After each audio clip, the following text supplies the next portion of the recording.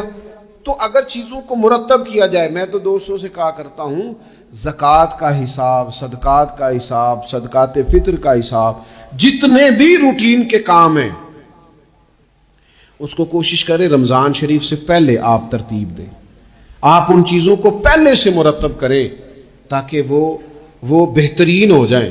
ہم تو اس دین کے ماننے والے ہیں جہاں نیت کرو تو اجر شروع ہو جاتا ہے۔ آپ رمضان کی نیت سے جو آج خرچ کریں گے اس کو اللہ تعالیٰ رمضان کے ثواب کے برابر ہی اجر عطا فرمائے گا۔ لیکن وہ ہم نا کچھ لوگ بڑا ایک صاحب مجھ سے کہنے لگے، جی میں نے سنا ہے صدقہ فطر آخری عشرے میں ہی دینا چاہیے۔